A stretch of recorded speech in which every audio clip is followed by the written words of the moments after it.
This is the Dzogchen Semde Lama Jigme Gyatso of the Buddha Joy Meditation School. Come, let us explore why you keep snapping out of mindfulness as you watch your thoughts, followed, of course, by meditating like a Jedi. Hey, Jackie. A good-hearted individual reached out and explained that they were taught to sit in meditation and watch their thoughts. But as they do, it feels to them like they're being snapped out of mindfulness. Now, forgive me if I sound like a Philosophy 101 instructor, but for this to make sense, this can only make sense if we share the same definition of mindfulness.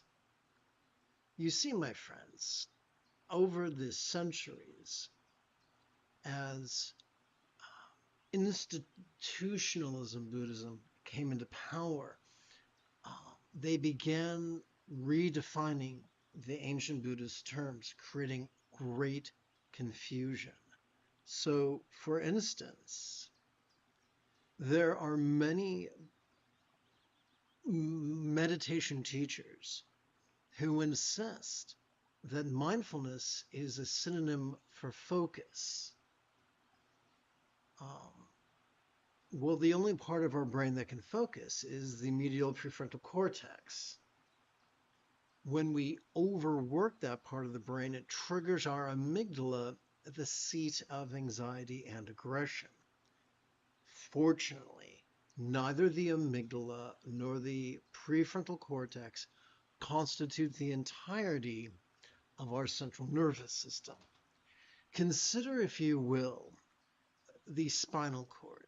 Its fancy name is autonomic nervous system, or perhaps nexus of the autonomic nervous system. It has two components, and we'll get to that in a few minutes. But when we set aside our tendencies to actively compete against the workings of our autonomic nervous system and instead passively cooperate with that autonomic nervous system, amazing things happen. The anxiety and aggression of our amygdala is calmed, and the empathy of our anterior cingulate gyrus is gently stimulated. That sounds marvelous. So now that we understand that there is a difference between working with the front of our brain and working with our spinal cord, let's take it a step further. Because most of us, well, all of humanity, for the last 10,000 years, has been indoctrinated to be rigid, fearful, superstitious, controlling, elitist, cryptic, competitive, and cruel, especially rigid and controlling, which lends itself to confusing mindfulness with focus. So the question then presents itself. How do we transcend our conditioning? How do we throw the brick through the metaphoric plate glass window of the conditioning that makes us just so rigid and controlling? And the answer comes in two parts. The first part comes with mindfulness. You see, every time we inhale, we have evolved to automatically access the middle bit of our spinal cord, whose fancy name or fancy description could be the nexus of our sympathetic nervous system, which has evolved to help us to vulnerably, passively, viscerally, randomly, and fleetingly notice all mind's antics of perception, emotion, intention, cognition, recollection, and imagination. All of them, from the external to the internal, from the physical to the mental, from the pleasurable to the painful, from the interesting to the boring, from the glorious to the grotesque.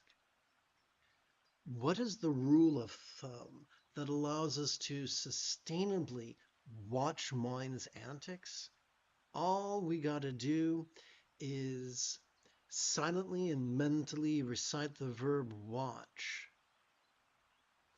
Every time we feel our chest swell with breath.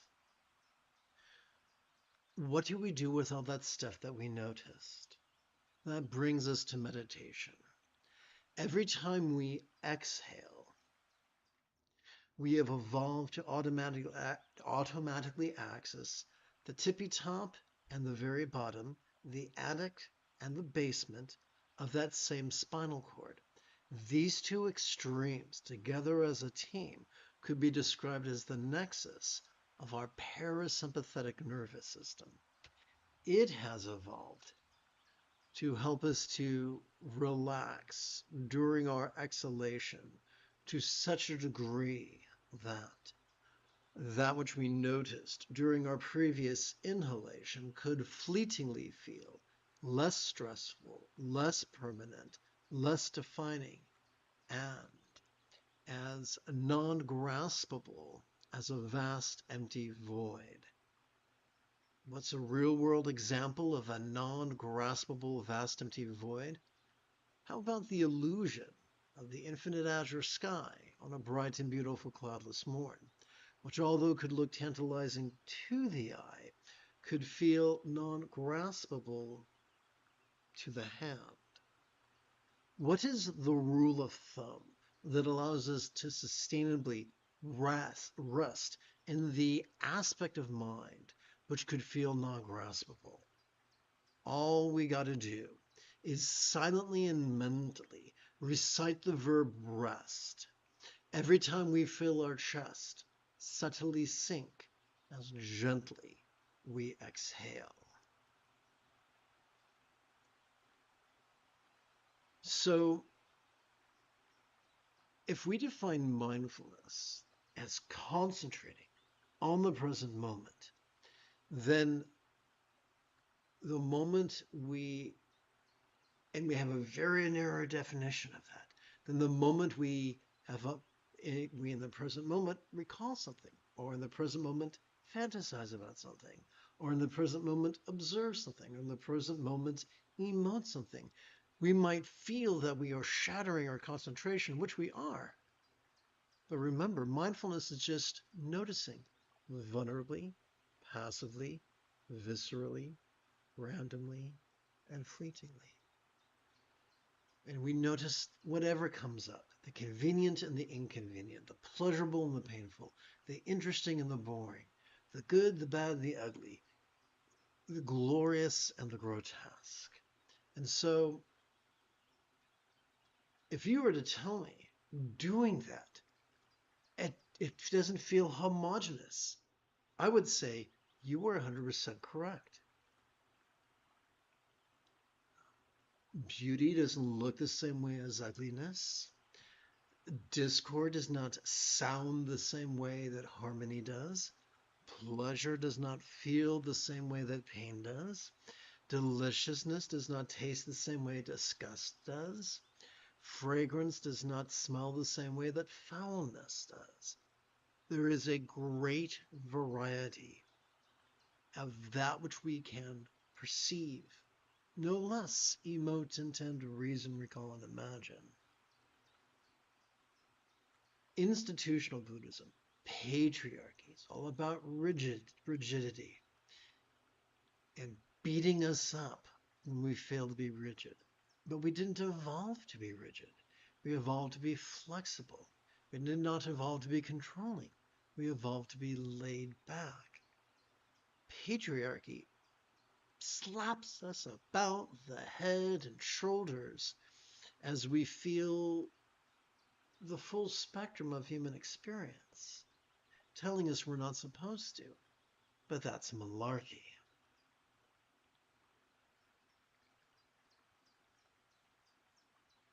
Concentration is a contrivance.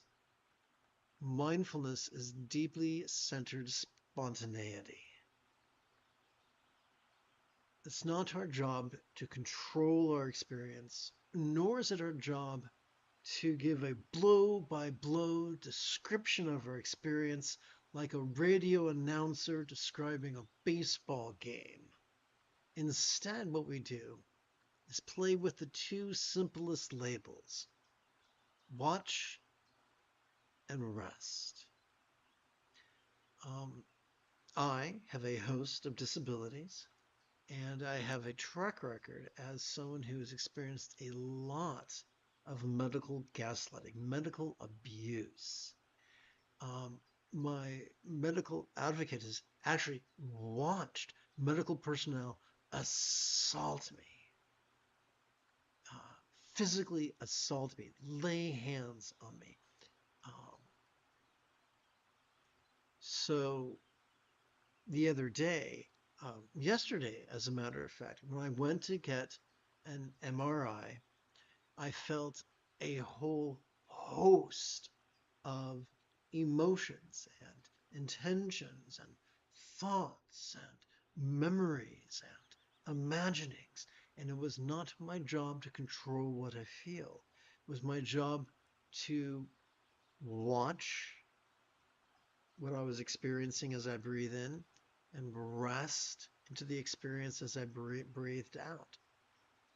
By doing that, my choices and utterances and deeds were not controlled by what was going on inside me. They were controlled by wisdom and love, which is much nicer than, being a frenzied fool. I tell you this not to boast in how awesome I am, because quite clearly I'm not, but to show you how awesome this technique is. This is why the Buddha explained that one could master his path in as little as a week. This is why the great Buddhist reformer, Vajra, also known as Gaurab Dorje, metaphorically explained that there is no path to master. We already, and to explain that from the perspective of neuroscience, we already have an autonomic nervous system. The only job of mindfulness and meditation is to cooperate with our autonomic nervous system. And the easiest way to cooperate with our autonomic nervous system is to silently and mentally play with the verbs watch as we breathe in and rest as we breathe out. Mastering the Buddha's path doesn't mean there are certain emotions we no longer feel. Remember, after the Buddha was the Buddha, according to legend, he was still subject to people plotting against him and multiple assassination attempts against him, until finally one assassination attempt succeeded. So our emotions are not an indictment. Our good or bad fortune is not an indictment. As long as we are passively cooperating with our autonomic nervous system, we have mastered the Buddha's path. It's a very simple thing to do. A way to take a deeper view of this is to explore the 9th passage of the ancient text, The Spaciousness of Vajrasattva, composed by Vajra. I'd like to read it for you right now. The suffering of sentient beings is only consciousness, intrinsically perfect energy in varied forms. Beyond movement, unshaken, it abides equally in all.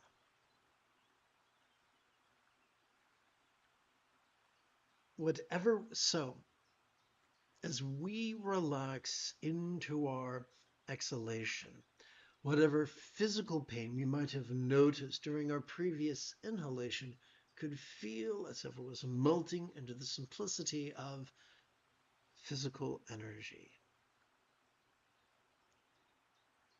As we relax into our exhalation, whatever arduous circumstances we might have observed during our previous inhalation could feel as if they were melting into the simplicity of circumstantial energy. As we relax into our exhalation, whatever painful emotions we might have noticed during our previous inhalation could feel as if they were melting into the simplicity of just emotional energy.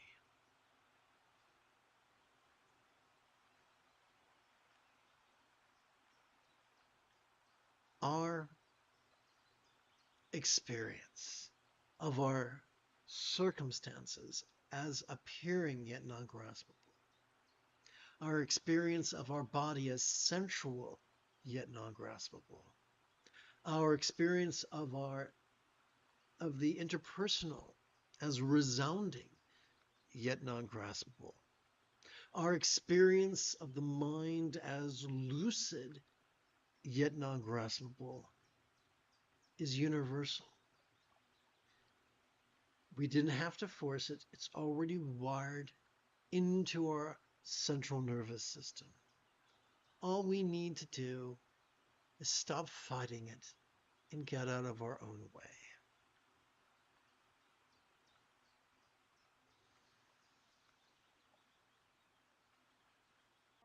You have taken your first step into a much larger world. If you feel that I have earned it, you could give this live stream a thumbs up. You could even help support this channel. 4. Meditate like a Jedi is made possible due to the generosity of viewers just like you. For the remainder of this evening's live stream, together as a team, let us simply watch and rest in harmony with our inhalations and exhalations. Thank you for the love.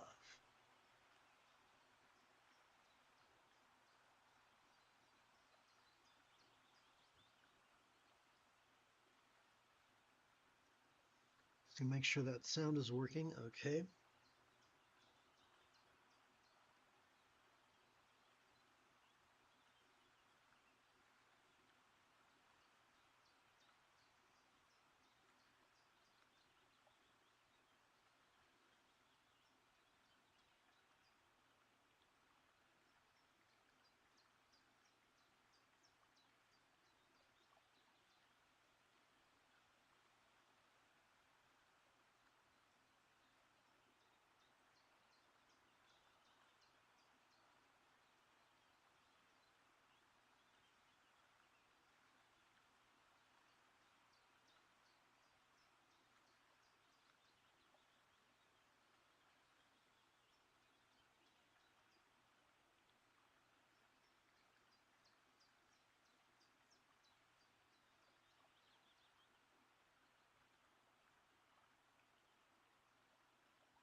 The free fall of meditation could feel jarring to our rigid and controlling tendencies. It could therefore be useful to implement a variation of Bengali crease counting. We could touch the tip of our left thumb to the lowest set of creases on its left little finger, thus keeping track of our first set of 16 inhalations. Let us rest this left hand palms up in our lap. Every time we silently and mentally recite the verb watch as we feel our chest swell with breath, we could advance our right thumb up the creases and tips of each of its fingers. Together as a team, let us practice, beginning with our right little finger.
Welcome to the live stream. As you can tell, I've run out of places upon which to rest the tip of my right finger, my right thumb. That means it's time to return to my left thumb and advance it to the next set of creases. And now you get the basic idea of how we could count 16 sets of 16 inhalations.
Counting 16 inhalations on our right hand takes a little bit more than 1 minute. Counting 16 sets of 16 inhalations each on our left hand takes a little bit more than 20 minutes. When we first begin gathering our first collection of 20 minutes, we could rest the lowest knuckle on our right middle finger upon the tip of our left middle finger, palms up in our lap. When we start gathering the second collection of 20 minutes, we could rest the second knuckle of our left middle finger upon the tip of our left middle finger, palms up in our lap. And you guessed it, as we begin gathering our third collection of 20 minutes, we could rest the third knuckle of our left middle finger upon the tip of our, oopsie, I got it wrong. We could rest the third knuckle of our right middle finger on the tip of our left middle finger, palms up in our lap. Overwhelmed? The antidote to overwhelm is repetition. Practice with me once every 12 hours or so, and within a week or two, the Buddha's path you could master.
There are some people who are controlling and elitist and insist that we must sit in the full lotus position with our shins crossed. But the Buddha never taught that. In fact, when we examine the most ancient Buddhist statuary, we see the Buddha depicted as sitting in the quarter lotus position, wherein the shins are stacked, one upon the other, like the pieces of bread in a sandwich. What matters most in sitting is how comfortable it is, how sustainable it is, and how easy it helps us, or how easy it is for us to lengthen our spine during our inhalations.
the moment you have a specific question about the philosophies or techniques of Taoism, Buddhism, Tantra, Dzogchen, Zen, or Mahamudra, do not hesitate to type your question in great detail in the chat window, for I tend to check for questions about once every 5 minutes or so.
In approximately 11 hours, I would very much like to return to lead tomorrow's first lesson, followed by meditating like a Jedi.